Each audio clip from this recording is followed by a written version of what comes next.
ప్రేక్షకులకు మీడియా మిత్రులకు నా నమస్కారములు.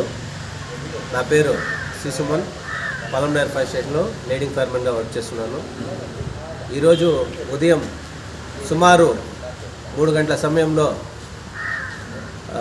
మొగిలి ఘాట్లో ఈచర్ వెహికల్ ఫైర్ అవుతుందనేసి యువరాజ్ ప్రసాద్ అనే వ్యక్తి ఫోన్ చేసి తెలపడమైంది.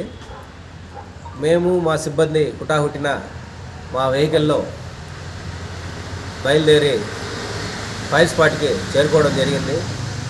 అక్కడ మండుతున్న వెహికల్ ఏపీ 28U7887 అనే వెహికల్ ఎంటీ వెహికల్, అంటే టమాటా బండిలతో రోడ్డుకి వెళ్తున్నటువంటి వెహికల్, బంగారుపాలెం టు మొలక చెరువు వయా వెళ్తున్నటువంటి వెహికల్ని ఫైర్ అవుతుండగా మా సిబ్బంది మేము కలిసి మా వాటర్ ట్యాంక్లో ఉన్నటువంటి వాటర్ని యూజ్ చేసి పూర్తిగా మంటలను అదుపు చేయడం జరిగింది.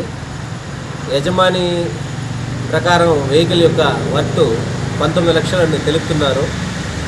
మా అంచనా ప్రకారం ఒక 9 లక్షల వరకు లాస్ అయి ఉంటుందనేసి మా అంచనా వేస్తున్నాము. అది ఇంకా పూర్తి వివరాలు తెలియాల్సి ఉంది.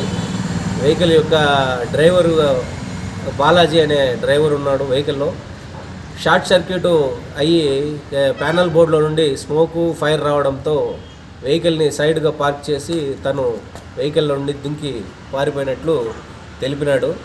ఈ అగ్ని ప్రమాదంలో ఎవరికి ప్రాణ నష్టం కానీ జరగలేదు. ఆస్తి నష్టము అంచనా వేయాల్సి ఉంది.